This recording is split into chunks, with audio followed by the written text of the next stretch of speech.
The first two stages of the CrossFit Games season, the Worldwide CrossFit Open and Quarterfinals, have come and gone, which means for 99% of us, our season is over. The season has already been filled with lots of community engagement, drama, plenty of complaining, and some foreshadowing for the rest of the competitive season. Here are 8 things we've learned from the CrossFit Open and Quarterfinals. Between restrictions on gatherings, which affected almost every gym in the world, and dramatic changes in leadership at CrossFit, the community as a whole has had a pretty tumultuous past few years. The CrossFit Open has long been the largest participatory sporting event in the world, and according to an article published by the Barbell Spin, this year 344,000 people did the CrossFit Open, meaning open participation was actually up 6.7% from last year. This means we're seeing an encouraging trend of recovery of participation in the CrossFit Open since the 2018 season, where we saw the peak number of participants reach approximately 416,000. In fact, one of the cool aspects about the Open is that the whole CrossFit community does it, and it's used as sort of a celebration or event for everyone. So following that, here are a few notable participants or non-participants in this year's CrossFit Open. The 10-time CrossFit Game Champion Rich Froning has competed in every single CrossFit Open since it began back in 2011. This year is the first time that the CrossFit Open has ever happened where Rich was not a participant. In fact, the last year that went by where Rich did not do the Open, it didn't even exist. Another person who's competed in every Open since its inception is the 2-time CrossFit Games champion Anni Thorisdottir, who completed her 13th straight Open this year while pregnant. She even posted a video on her Instagram of her modification for her stomach on burpees from the workout 24.1.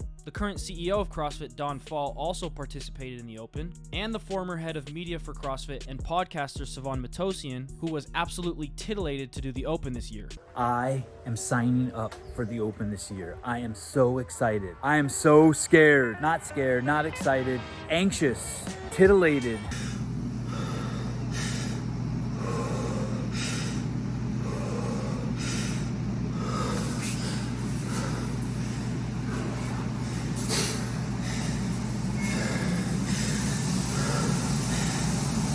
Dave Castro, the man everyone loves to hate, and the programmer for the CrossFit Games season, also did the Open. Speaking of the programming, before the Open started, Dave Castro said in one of his weeks in review that this year's programming for the Open would be the most accessible yet. Now, I think he did this with the intent of having a little transparency and also encouraging people to do the Open who were maybe on the fence. However, this really ended up just boxing him in and changing the lens that everyone looked at the programming of the season through. Because of this, there was a lot of talk about was it actually accessible or should we even be trying to make it accessible. But in reality, if you did not have these prior thoughts and ideas because of what Dave said about accessibility, when you take a step back and look at the programming of the Open, it's actually fairly solid. The reason it's pretty decent programming to me is because the Open should just be a good representative of the methodology and what's happening in CrossFit gyms around the world, and I would say this year's programming did that fairly well. Now, this next one I could either talk about now or wait 10 years and make a early days of CrossFit were interesting video about it, but I guess I'll just do it now.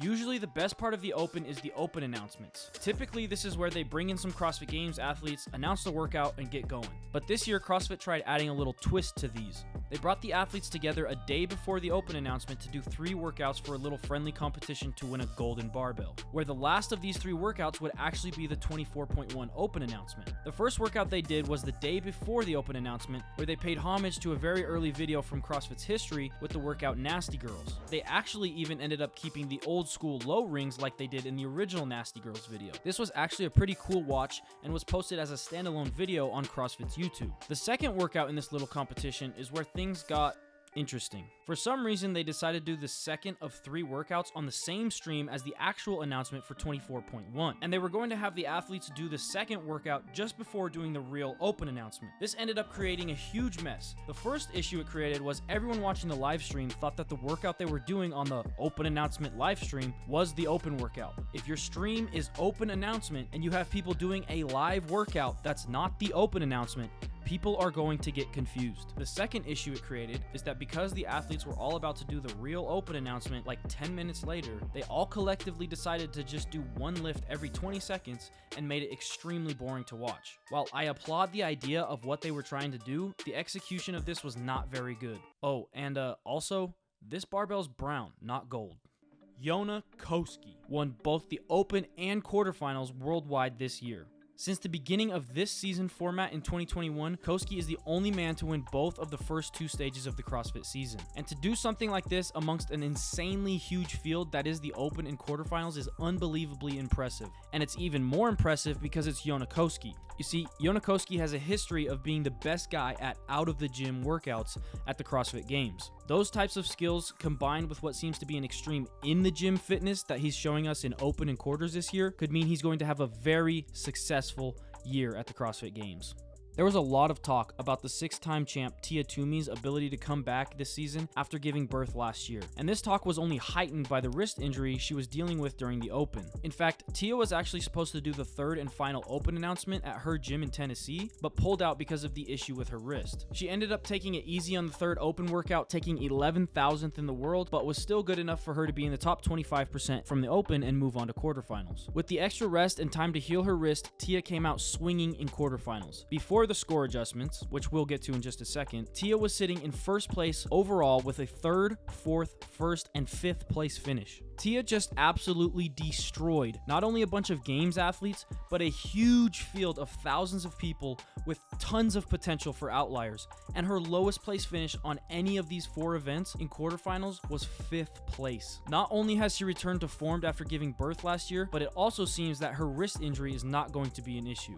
Sevan and his crew just put on one of the best shows I have ever seen. These guys were able to do something that not even CrossFit HQ itself could do. They got Colton Mertens, Jason Hopper, Dallin Pepper, and Taylor Self to all agree to travel to the same place and do the quarterfinals workouts live all at the same time. CrossFit HQ has been pretty upfront about their lack of caring to make quarterfinals enjoyable for fans of the sport. And Dave has actually given good reason as to why it is hard to make it fun to watch. And that is because this is an online stage of competition with scoring windows. This means that everyone is doing the workouts at different times, which also means it's a blind leaderboard. With a blind leaderboard, you can't have some of the field publish their scores before others, because then the portion of people who knew the scores beforehand had an advantage. And all of this is what made the show from Sevan so cool.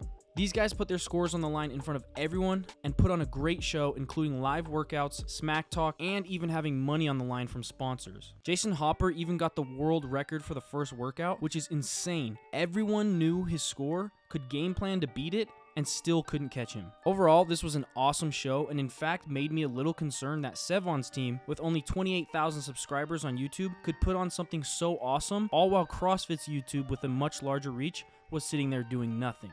Now, sadly, everything I've talked about will probably fall to the wayside, because all hell broke loose when quarterfinals ended and the video review process began. Now, I don't want to dive too deep into this because it would take an hour and a half to dissect this whole mess, but here's a little summary. CrossFit started out giving huge score adjustments to athletes, making them drop completely out of contention to move on to semifinals. Now, everyone is totally for score adjustments and upholding movement standards, but there were a few things that ended up being responsible for all the drama. The first is the sheer volume of score adjustments given out. According to an Excel sheet on Knowable on Instagram, by the end they had given out 1,156 penalties to individual athletes. It's no secret that some movements are harder to judge than others, which is evident by the way more penalties on workout 1 compared to workout 3. And especially in online competition, this whole issue highlighted the need for using easier to judge movements. The second is that because they were giving out such big penalties, it started causing top athletes to fall so far that scores from athletes who had no video and were not getting reviewed started to factor into the scoring of the top guys. Now, CrossFit already acknowledges what an issue this ended up being. In the most recent week in review, Dave Castro talked about the whole penalty situation and seemed to have almost a regretful tone, saying there will definitely be changes made next year. This whole thing was a mess, and hopefully next year there can be some reconciliation to make this stage of the season a little better for everyone.